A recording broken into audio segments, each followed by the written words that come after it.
நம்ம இன்றைக்கி egg gravy பண்ண போகிறோம். அதுக்கு எக்கு நான் வேக வச்சு எடுத்து வச்சுருக்கிறேன். அது கூட 2 தக்காளியை மிக்சியில் போட்டு அடித்து பியூரே பண்ணி வச்சுருக்கிறேன். அப்புறம் அதை வணக்கிறதுக்கு கொஞ்சம் வெங்காயம், தக்காளி பொடிசாக கட் பண்ணது, இஞ்சி பூண்டு பேஸ்ட்டு, கொஞ்சம் தேங்காயும் கசகசாவும் அரைக்கிறதுக்கு எடுத்து வச்சுருக்கிறேன். தாளிக்கிறதுக்கு பட்டை, கிராம்பு, ஏலக்காய் எடுத்து வச்சுருக்கிறேன். அது கூட இங்கே மசாலா மிளகாத்தூள் 1 டீஸ்பூனு, கொத்தமல்லி தூள், மஞ்சத்தூள், கரம் மசாலா, பெப்பரும் ஜீரகத்தூளும் தனியாக எடுத்து வச்சுருக்கேன். தேவையான அளவு சால்ட்டு. முதல்ல வெங்காயத்தை வணக்கிக்கலாம். கொஞ்சம் எண்ணெய் விட்டுக்கிறேன் நான்.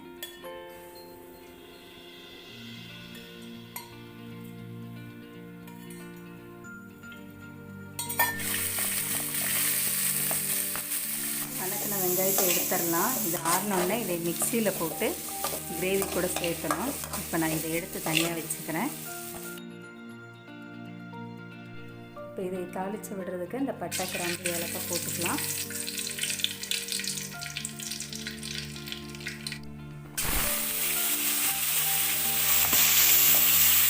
இஞ்சி பூண்டு பேஸ்ட்டையும் சேர்த்துக்கலாம்.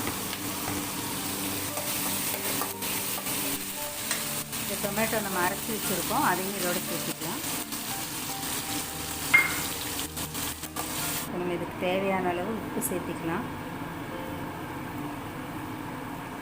மஞ்சத்தூளும் உப்பு சேர்த்துக்கலாம்.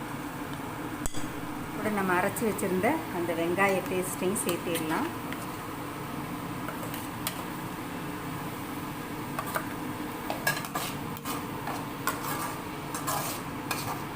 மசாலாவெல்லாம் இதில் சேர்த்திடலாம்.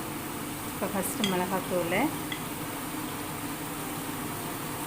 கொத்தமல்லி தூள், இந்த கரம் மசாலா தூள், கொஞ்சம் மிளகுத்தூள், கொஞ்சம் ஜீரகத்தூள் சேர்த்து அதையும் வதக்கிக்கலாம். இப்போ இதில் நல்லா எண்ணெய் பிரிஞ்சு வந்துருச்சு. இந்த டயத்தில் தேங்காயும் கசகசாவும் சேர்த்து அரைச்சி வச்ச பேஸ்ட்டை இதில் நம்ம சேர்த்துக்கலாம்.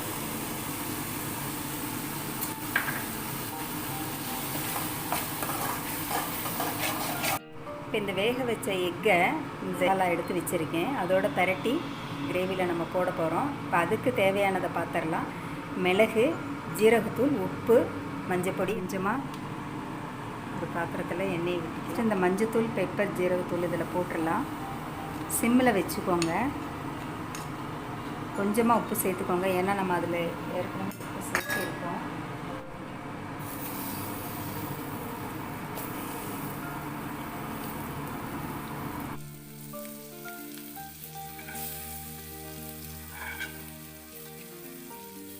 இந்த மாதிரி நல்லா வெந்துருச்சுது.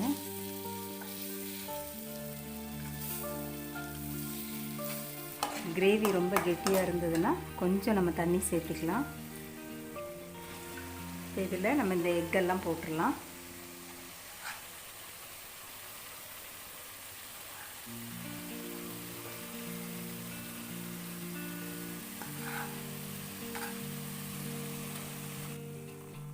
அவ்வளோதான்.